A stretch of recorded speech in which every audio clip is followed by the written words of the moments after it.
Today, we're going to go over Gravy Bones' lore story. Sorry if I'm a little cringe in regards to that. And then I'm going to go over what did we learn about Gravy's character. So let's get into it. We're going to go read over his lore. The dreadnought rose from the depths to split the waves like a shark's fin. It glistened in the silver light of a full moon, making good its ambush as shouts of alarm erupted from the Kurgan ship in its path. Avast ye, deadly layabouts, Captain Gravy Bones hollered to his coniferous crew. Make ready to broadside and board. Begging your pardon, Captain, Chum asked, his grave grin a little dulled with concern. You sure this be them? Gravy slapped his first mate's shoulder with a bony clink. Ye afraid of the lubbers, Chum? Chum's laugh was a jolly rasp. Not likely, Captain. Just wondering if they're worth your mind. Ain't seen you so animated in a wee while is all. Gravy stroked his beard, a fleshless claw. The smells of sunshine, Chum, and ye know what that means. Donnie? Asked Morlafe from her vantage by the gunwale. There be easier pickings than that old place. And where's the challenge in that, me fair sea witch? Will I be bored back to death, chasing easy plunder? He drew his compass from his coat pocket. Its necrotic ambience bathed his skull in rotten light. Odd place by the only treasure. That old place be the only treasure we're seeking on the high seas. If not Donnie, then what do we rise for? We turned to face the deck and bellowed at his crew. Step lively, ye sorry skeletons, or I'll send y'all back to your watery graves. Gravy's ragged crew of undead sailors raced to the dreadnought's gunwales with grappling hooks and ropes as Chum steered the ship into an attack position. The crew of Kurgan's ship clamored in panic. They didn't have the chance to open ports, let alone load their cannons as the dreadnoughts broadsided them. The tethers were thrown. They screamed as Gravy's zombies, all rags and bones and skulls and rotten flesh, leaped across, silver cutlasses and boarding axes flashing like coins on a dead man's eye. Blood arced, reflecting among almost as black as the moonlight, the coppery scent of its stark over the brine. Gravy watched from his quarterback, calmly taking in the scene as it played out across the backdrop of Dreadfall's decaying effigies and jaundiced spines. He held no love for the living, but neither did he revel in the senseless slaughter. These lubbers carried the key to his ultimate prize. The compass's hand had told him so. As Kurgan staggered for the gunwale, seeking oblivion in the waters rather than murdered on board ship, but a blade wielded by a powerful hand punched through the chest from beyond and carved downward. His intestines looped shiny into the deck as he fell to reveal Cuddy's grinning face, a visage thin split in twine by a Kurgan axe blade. Gravy winced. He raised Cuddy again when the need arose, but it was always harder to knit together fragments than to simply remember the dismembered. Take the captain alive, Gravy yelled at Limpet, who right then was stomping her leg blade through the chest of a Kurgan's helmsman. Limpet tipped her hat in acknowledgement and lurched off in search of her target. Death continued to fill the night with a stench of sudden mortality. Though many of Gravy's crew were felled, the Kurgan lost more, until only one man remained alive. Gravy stomped across the blood-soaked deck, stepping through the pools of spilled viscera. He found the captain flat on his back, a snarling, undead sea dog perched on his chest. To me, Scuba, barked Gravy. The hound gave a yelp and trotted over to his master's side. Their Kurgan captain got to his feet, a tough, imposing man, even though he bled from several wounds on his bald skull, muscular arms. A lumbering, squelching swabby dumped a heavy chest on Gravy's feet, kicked open the chest, sending glistening treasure spilling across the deck, and took a coin from the hoard and let it glint in the moonlight. On its embossed back, the towers of Donnie beckoned him. Tell me where it is, Gravy said to the captain, his eyes fixed on the coin. The captain spat blood on Gravy's boots. The plunk-plunk of technical suckers on wood. Maury joined them, a worn-out leather journal in her hands. Gravy accepted the book and flipped it open. Ship's log, noted Gravy, and looky here. He tapped a page with a paled finger. Orders to escort a Kurgan flagship, leaving soon on a voyage from Greystone to the Triangle. He turned away. Swabby, kill the caitiff. To the pounding of hammers and nails and the Kurgan gurgling screams, Gravy muttered an ode to Noctis and raised his fallen crew. One by one, with all skulls accounted for, they set a course for Greystone, trimming the sails only once so Gravy could assess a ship on the horizon. "Sail ho, ye hollered out huskers," he shouted across the bulkhead. Through his long glass, he noted that the sleek ship cut the waves at great speed, towed by a sea serpent tethered by a well-aimed harpoon. At the helm of a fierce-looking corsair with a magnificent hat. On any other day, Gravy would chase down such a fascinating prey. Bold pirates often led to bountiful treasures, but this day it was after much bigger fish.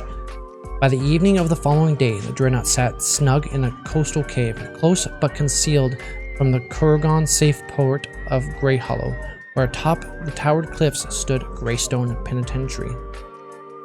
Gravy had done some time in the bowels of that brig in his younger, fleshier years.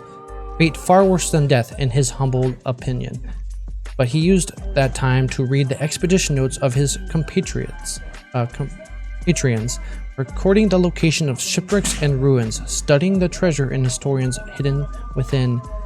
hidden within, and on that grimmest of nights he plotted his escape, which included a slyly recruiting pirate hands fit for finding the fabled city of Trumpeldani. The first attempt went poorly for Gravy and his crew, slaughtered all he'd watched the last of them. Chum, still vibrant and alive, speared through the chest by a revenant blade. He barely twisted away from the sword, aiming for his own heart. But while he wasn't skewered, he was mortally gashed, open from shoulder to hip, and as he was holed, so was the ship, and down they sank into the darkened depths. But the world of the living wasn't done with Gravy Bones. Instead, a drowned temple dedicated to the Dahani death god Noctis. Gravy made a deal. His cost to bear? Never again walk on land, but he will sail the seas forever. On that fateful day, silver-bearded Lich rose from the depths, an eldritch compass tucked firmly against his unbeating heart, with his dead crew and the ghoul ship Dreadnought ready to raid again. Captain and crew, while away the waiting hours with chowder specially brewed splurch rum, the only spirit that could touch the minds of the undead, Whaler finished his rousing rendition of a dreadful dirge, and there was a clatter of polite applause. After a long moment of companionable silence and rum swinging, Rigor Mortis called down from his hammock in the rigging. "Them Kurgan rogues put up a stiffer resistance than I had wagered." I limpet tapped her sharpened leg against the decking. "Easy to forget how much blood the living have in them." "Speaking of," said Chowder as he carried a steaming cauldron up from the galley, "soup's ready." The crew greedily slurped and guzzled while Gravy sat as still as a corpse in a coffin, admiring the golden coin in his hand. "What are them Kurgan scoundrels planning, Captain?" asked Chum. Between swigs of rum and spoons of soup. "What they want with Trumpeldani." Gravy rolled the coin across his knuckles, a trick he mastered when he was a living lad. Expand their fleet, take over the high seas. It ain't the pirate life for them. Will be mere means to an end, and we'll be relieving them of both their means and ends, asked Cuddy, with a luster for larceny in his black fish eyes. "Yar," growled Gravy. "What else gives purpose to our endless undeath?" The crew cheered and drank into the night, rocking gently by the swell, bathed in the light of the moon and stars, the warm breeze bringing them to the sickly sweet and sour sense of misery from the prison above. Not long after dawn, Rigor Mortis raised an alarm from the crow's nest. "The Kurgan flagship be sailing!" "All hands," Gravy yelled. "Make chase! Submerge on my command!" As the dreadnought moved out of the cave, a great clamor arose from the penitentiary. Kalanox sounded, and people ran along the ramparts in a seeming panic. A sleek flagship marked the Golden Goose rose from the prisoners' inner courtyard. Two more airships took the air behind it, Gravy watching through his spyglass as a colorful-clad captain blew her pursuers out of the sky with some sort of rifle. He'd seen her before, hovering over ruins on the outskirts of Dreadfall Reach. "Submerge," he ordered, and the dreadnought slipped beneath the waves of the Kurgan flagship. Absalon's dream put out to sea. Through the rippling water, he watched the golden goose fly off in eastward direction. Flying freebooters chilled the cockles of his rotten heart. He'd take the embrace of the water over the wanton winds on any descended day. Gravy charted their course as they traveled past their inlets of Port Coniver. The hours ticked over as the storm blew from the farthest reaches of the triangle. It rocked Absalon's dream, while the dreadnought enjoyed calm below the turbulent waves. Though nothing with the reach of Tremonder's curse could ever be described as peaceful. On the second day, they tackled out of the path of a haunting hydra, its boat-sized flippers pushing its body through the waters, perhaps as large as 3 whales on end to end. One of its 3 headed snapped up against the basking shark as easily as a dolphin might chomp a cod. That night, the dreadnoughts cruised cautiously through the shoal of ancient souls after Dahani gowns, floating like tendrils of jellyfish, their translucent cadavers twitching as if still on the last throes of drowning. As dawn began to light upon the clear sky on the 3rd day of traveling, Absalon slowed. Gravy called a halt to the dreadnought and sat patiently beneath the surface. He climbed up to the rigging to the crow's nest, relieved rigor mortis from his post, and watched the flagship through a raised periscope. There was movement about the deck, the Kurgan captain barking orders, and someone was hoisted up in a cage from below. A woman, Gravy saw, clapped in irons, loaded in black fur, eyes so green they reminded him of a dense rainforest. He could never walk again. He growled softly. She has the high-tarn shaman Nilbit Nari had described in her expedition notes while trekking through the jungles of the Pirate's Perch. The Kurgan must have sent a slaving party inland to capture the witch. He watched as the shaman repeatedly hissed at the Kurgan captain, clearly refusing to do as he asked. Then another prisoner was brought up, a short, sleek figure, fur-clad like the shaman. No, Gravy realized, a child. The shaman's face fell, horror in her eyes. A Kurgan sailor raised a pistol and placed the muzzle against the child's belly. The shaman reluctantly hung her head and in accordance began to indicate rituals of chants and gestures. Sea blue symbols formed and glistened around her. From his explorations of Dreadfall, he recognized some of them. Ancient Dahani, a dead language known but a few. From the chest at his feet, their Kurgan captain drew a gold filigree skull as rare as a squid's teeth. Gravy recognized it as one of the 3 golden empresses whose tombs he'd been seeking for half of his undeath. These blighters had been planning a long time for this moment. The captain waited until the shaman had screamed her final words, then tossed the skull into the water. Through the glassy depths, Gravy watched as the skull melted away, dissolving like salt in water. Then the brine began to turn, resolving faster and faster until it was a churning vortex that swirled even deeper towards the ocean floor. Eldritch light flickered up and down the length of the whirlpool as it parted not only the sea, but into something else as well, somewhere else. Gravy gripped the gunwale as chaotic currents lashed at the dreadnought's hull. From his lurching vantage, he peered down into the swirling water, past the blurred forms of creatures and debris caught in the thrall. Finally, at the whirlpool's deepest apex, Gravy saw it, the towers and spires of shining golden city, not drowned in accursed waters of Tremonder's Triangle. Beyond them, beyond anywhere that Gravy has ever sailed. If he had a heartbeat, it would have stilled at that sight. Movement above caught his eye as the Kurgan flagship made for the vortex. Gravy clenched the periscope in mounting fury. He had promised himself that he would be the first to the city. If he followed them, they would get there first. The portal was open, beckoning them all to the riches of a new world. His course was clear. All hands to arms, he bellowed as he dropped via pulley and platform to the deck. Them filthy fingers must not touch our gold. The undead clung to the port and starboard as Chum released the dreadnought from its hold to surge through the swell. It perched the surface salty brine spilling from cracks in his carcass and rose further still to bear down on the Kurgan ship.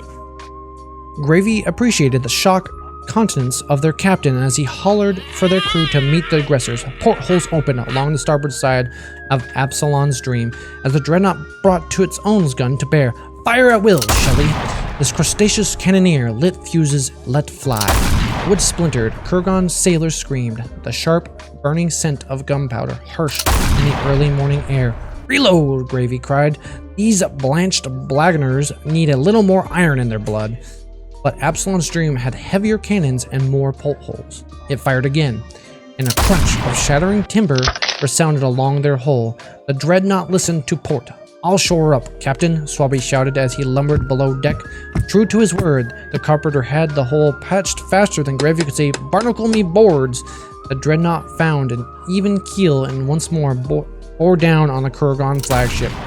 Gravy watched through his spyglass as the enemy captain barked orders at the shaman. He looked fornally at the child and spoke rapidly, the power of her incantation clear even across the waves. The sea between the two ships flowed and boiled as huge, dark tentacles burst free. Suckers the size of dinner plates descended to wrap the dreadnought in a slick, powerful grip. Mere feet from Gravy, Chum was smashed to a pile of bones. Absalom's Dream pushed on for the vortex, and Gravy howled with frustration. He would not be thwarted by the shaman's pet. The beast's colossal eye glared at him across the deck. He had clearly loved to fire a cannonball into it, but the Kraken was too wily for that, protecting its valuables with a trio of sprout tentacles. "Kelpie!" "Aye, Captain," answered his ropey quartermaster. "Gather up Chum's bones and load him into a cannon. Tell Shelley to aim for the eye." Kelpie knew better than argue with her captain in the heat of battle. With multiple withering ropes, she plucked Gravy's remains from the deck and popped them into the muzzle that Shelley now brought to bear on the Kraken. "Fire!" Like grape shot, Chum's bones spread as they hustled between the sea monster's protective tentacles. As they struck home, bouncing across the creature's head, Gravy raised. Chum's bones flew back together, clinking into place from heel to skull. When them bones were once again complete and walking about the sea breast's bulbous cranium, Chum wasted no time drawing his cutlass. Using his hook hand for purchase, he dangled between the Kraken's eyes and plunged the blade into the creature's glowing orb.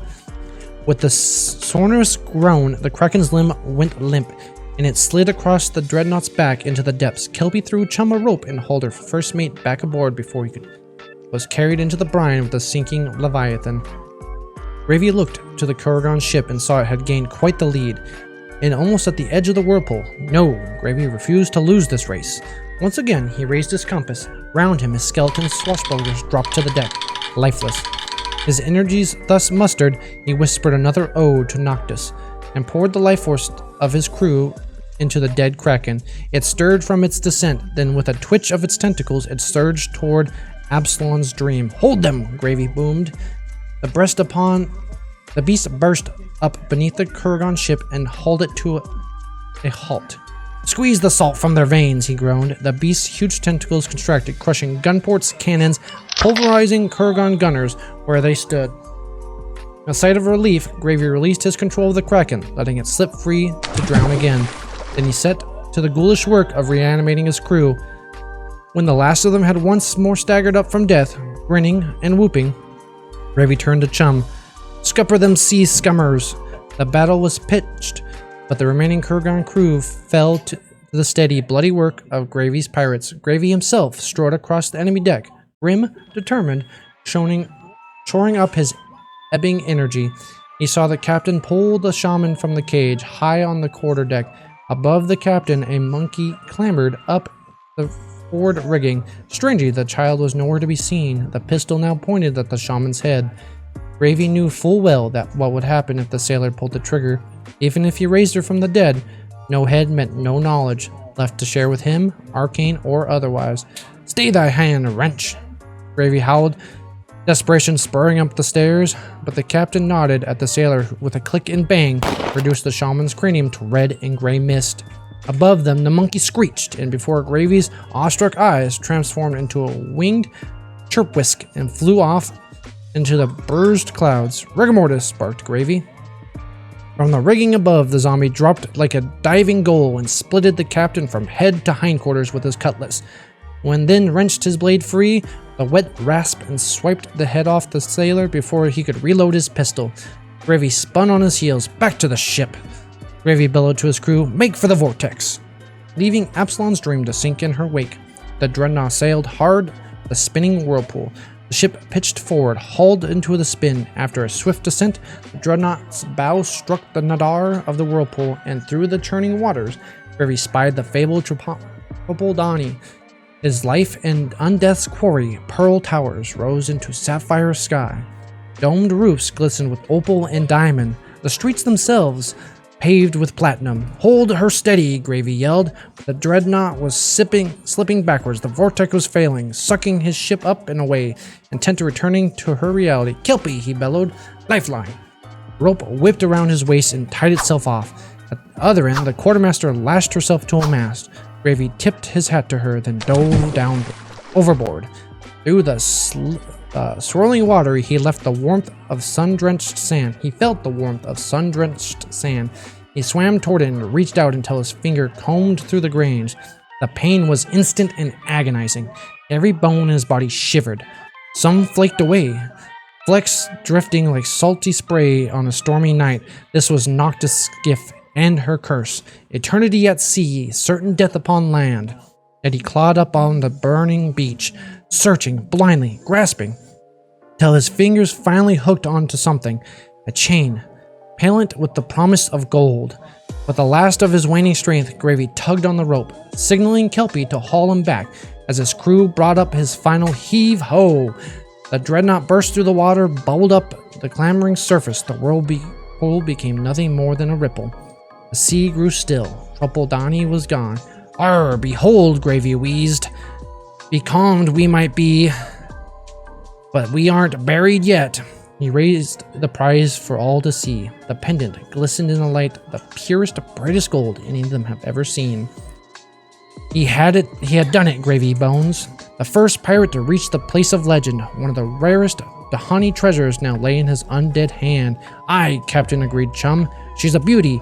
How will we get to Tripledani now?" "If we do," asked Maury, "how will we step ashore?" "Let me worry about old Noctis. For now, we will need to learn some ancient Dahani words, find another golden empress, then capture that pint-sized changeling." There was dead silence on the ship. "Quit your gawing, you wenched cadavers. All hands set for Golden Port." His orders met with a unanimous "Aye." His crew busied themselves with their duty. Gravy hung his treasure at the helm and leaned heavily on the wheel, resting his old bones as they knitted themselves back together. Before their voyage's end, he and Noctis would have having themselves a parley. Come deities in distant lands, a pirate goes where he wants and plunders as he pleases. Story written by Robbie Wynn, Edwin McRae, Rachel Reese, and Alan Baxter. So that is Gravy's story. I really enjoyed it. I've read it several times now, between taking notes, just for this video alone. There's a lot in here that gives us insight on Gravy's character. Some people might not see it here and there, but one of the first things that we see about his character, there was a line stating that he isn't a fan of the living, but he doesn't condone just pure slaughter. Like, he's not trying to kill people for killing's sakes to enjoy it. But a pirate's going to be a pirate. He's going to be killing people. He's got to take his loot. That's just how life at sea is. And that we see that he, when he was younger, or in his fleshier years, was in a penitentiary. Clearly, he's already criminal, so he's not the most nicest person. Obviously, we don't know what his crimes were at the current moment in the lore. We do know he was in prison. He gathered his crew, so as you can see here in this image, from the prison, and to set sail. While he was in the prison, he was trying to find Tripledani to begin with. He was taking notes to see where a lot of ships were wrecked, where things were at. So he's a smart person. He's not wasting his time in prison. He used his time to gather information, to gather allies. So he has some intelligence to it. Some things that we learn about the lore. There is a god of death, Noctis. And there's an older language, Dahani, that people are using to cast magic. We know now that his magic is, or his arcane focus, if you want to say, is from the compass. This compass allows him to use his magic, which makes sense why he doesn't have a legitimate weapon. As we're reading through the story, you can see on the 2 accounts that there was combat, Rathe did not join the fray. He was standing back. He was using his allies, as a necromancer does, to do a majority of the heavy work. Oh, camera down. Using his allies to majority of the work. So that's why in the game he currently does not have a weapon, although I do believe he probably has some combat prowess, as he probably had to as a pirate in his fleshier years. We do know that he can decide who comes back, what he's doing with his magic, as he was able to drop all his allies and summon the Kraken. I would love to see a Kraken base, an undead Kraken, where it has some sort of enters the arena, sacrifice all other allies. This gains power equal to all combined powers of allies that were sacrificed. I don't know, make it cost 9 to play, cost 9 to attack, because if you got like a whaler and a chum out, that's 17. It'd be a cool one. It would just look really good. We know, I'm making an assumption that the Kraken-led ship with the nice hat was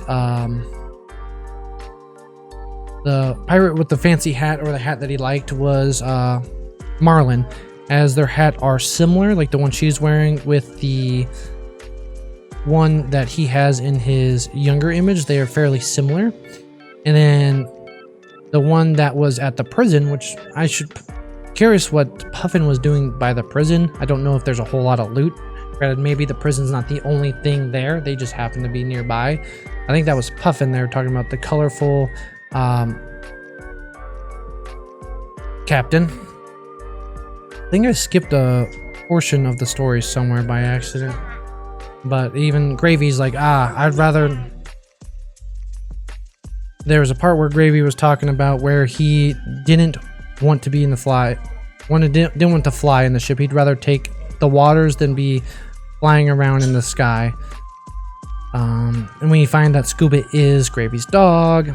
So there's a lot of lore here. And then Purple Donnie, we get to see that the gem that was in this set is the treasure that Gravy pulled out. The one that you pitched to make a gold, it is this. The things I'm curious about is how is Gravy going to, how does his contract work with Noctis? If he thinks that he could make some sort of parlay, make a deal with a god to be able to stand on land again for some sort of things, I'm very curious about that. I would love to have more lore. It seems that we are only getting lore for characters. We're not getting any in-between story or overarching story.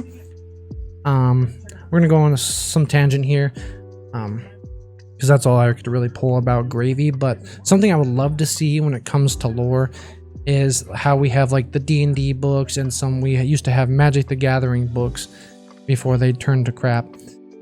But I think some characters that would make some interesting stories that we could see is Katsu. Why is he wandering? What is he wandering to do? I haven't read Katsu's story, so I might have some insight on that. But it'd be very cool, because I know people that are following Katsu is Benji. Benji is with Katsu last time I was aware. Another thing would be really see is Riptide and the crew in the pits. See their story about that. More information on like maybe... We might get some on the Spider Den if we follow the pits down there. I would like some more up on Kano's lore. I know a lot of people don't love Kano, but there's something going on in Volkor's magic that's like all Kano's story was. And some weird shadowy creatures, and I wanted to see if that connects to Gravy, not Gravy, either like Noctis or the Chaos creatures. Check out that video to see what I mean by these shadowy figures that were in Volkor. But I really love the lore in this world, and it'd be kind of cool to have more story beats to try and piece something together, make my own like D&D campaign there. I do know there's another channel that did that. But before I go too long, we've already got a half hour into this video. What do you all think about Gravy outside of the game? Like, does he seem like a cool character? His crew seems to be kind of funny. They got good images. In regards to this, I think Gravy's an interesting character. I am a big fan of necromancy in games. I love to see how the class changes in the future as more heroes for the class come out. But Gravy seems like a cool character. The story gives us a good insight on what exactly he is attempting to do, and I look forward to the rest of my series here and discovering how the decks function and for other people to learn how to play, and just the future of Gravy themselves. Time of recording, this is 8/25/25, so there should be a restricted announcement sometime next couple of weeks. We'll see how the Gravy deck changes around that, if anything is affecting him. For anybody that did watch, please comment down chicken nuggets, just so that way I can know who actually watched till the end of the video. As anybody else that didn't stay, they're like, what the heck does chicken nuggets mean? I'll be able to know. Again, thank you for watching. Y'all enjoy the rest of your day, evening, or night, whenever you're watching this.